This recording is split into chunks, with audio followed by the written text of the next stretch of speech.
mahasiswa dari kelas rancangan usaha agribisnis 7B dengan dosen pengampu mata kuliah Bapak Wahyu Isnanda Nasution, SST, MP. Di video sebelumnya, saya sudah membahas tentang analisis pasar. Nah, pada video kali ini, saya akan membahas tentang perencanaan pemasaran barang dan jasa.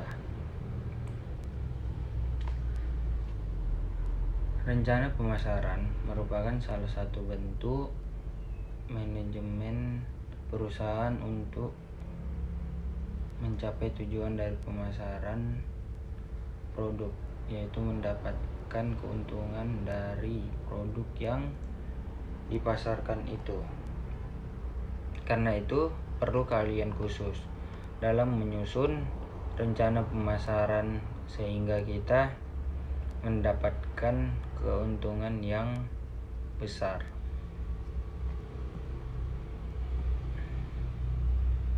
Rancangan pemasaran secara umum berfungsi untuk menentukan cara perusahaan dalam menempatkan strategi pemasaran yang akan dilakukan secara nyata di pasar.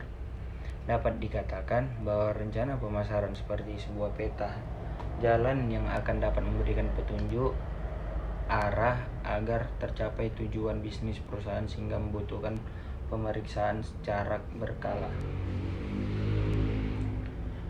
Kemudian tujuan dari rencana pemasaran produk yaitu 1.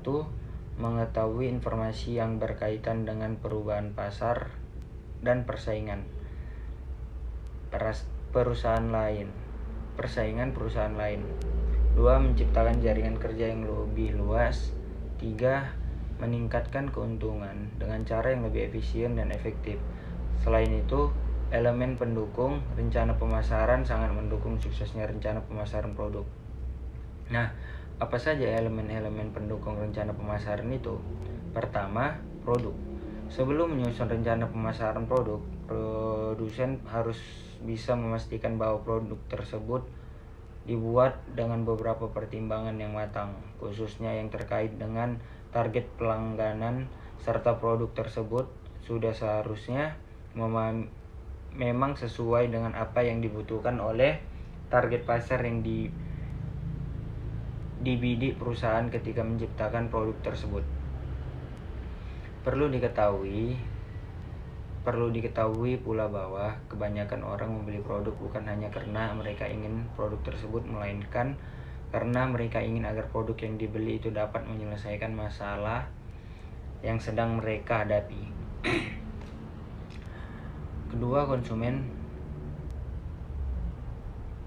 selain fokus terhadap kualitas dan dampak yang diberikan oleh produk yang akan dipasarkan tersebut, produsen juga perlu memberikan perhatian pada konsumen, baik itu konsumen yang sudah menjadi pelanggan produk tersebut ataupun calon konsumen yang tertarik untuk pertama kalinya membeli produk tersebut. Ketiga, pesan. Memasarkan produk dengan pesan yang tepat sebaiknya dibuat dalam bentuk naratif agar konsumen bisa lebih mudah merasa terhubung dengan produk tersebut.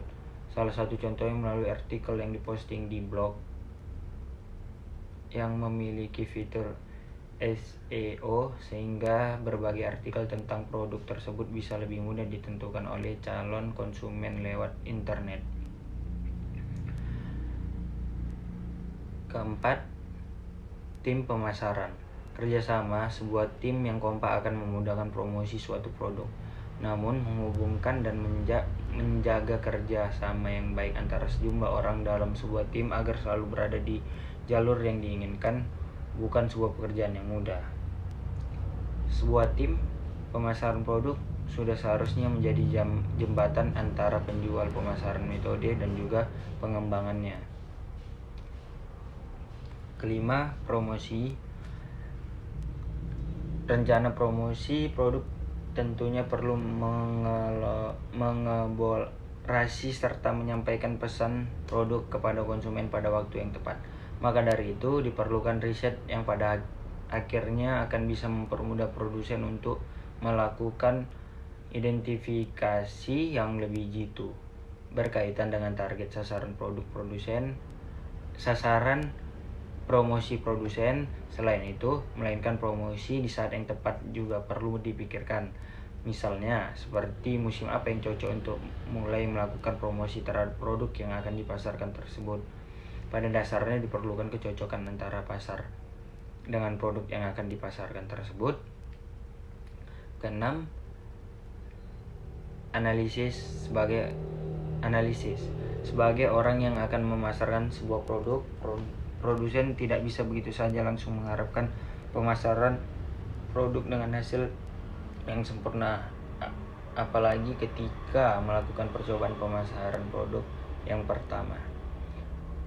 Produsen juga perlu memikirkan tentang kegagalan sebagai kemungkinan terburuk yang akan terjadi. Hal tersebut akan membuat produsen lebih siap menghadapi kemungkinan terburuk sekalipun, dan lebih siap pula dalam melakukan evaluasi dari kinerja pemasaran produk yang telah dilakukan tersebut.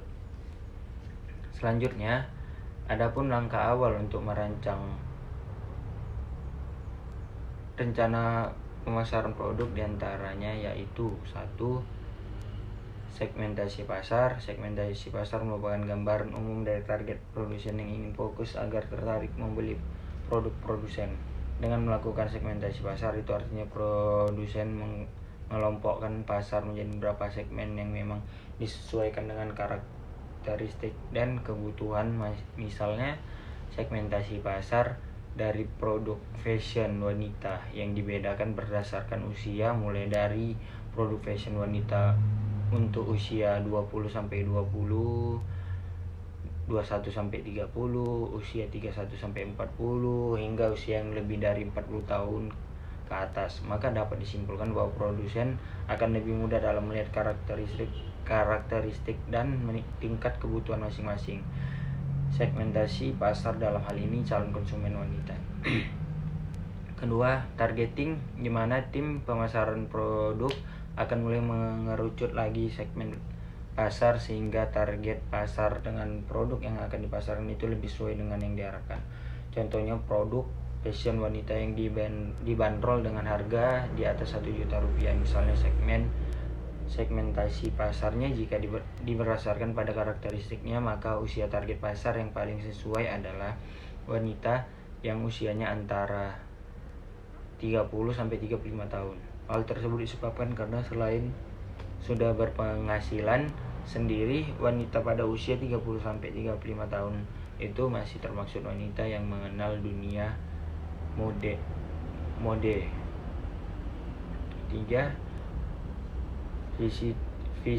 Visioning merupakan langkah yang membuat kita bisa menentukan hal apa yang membedakan produk kita dipasarkan dengan produk lain, sehingga diharapkan akan lebih mudah diingat oleh calon konsumen.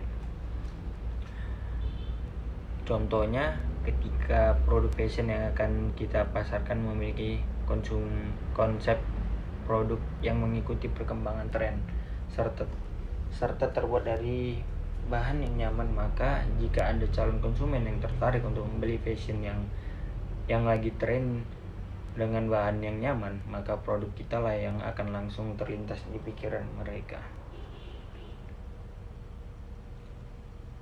Ketiga, langkah awal tersebut akan bisa menentukan kemana arah dari rencana pemasaran produk yang akan kita lakukan. Bukan hanya itu, ketiga langkah yang dijelaskan tersebut juga dapat diterapkan pada strategi pemasaran. Pemasaran tidak hanya tersebut untuk pemasaran produk saja. Kemudian, setelah kita melakukan ketiga langkah awal merancang pemasaran produk, kita juga akan menyusun rencana pemasaran produk. Di antaranya sebagai berikut: 1.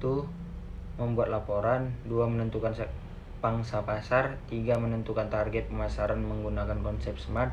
4. Menentukan strategi pemasaran. 5. Membuat anggaran. 6. Membuat rencana evaluasi selama setahun. Sekian dari video yang bisa saya yang pembahasan Sekian video pembahasan saya tentang perencanaan pemasaran barang dan jasa.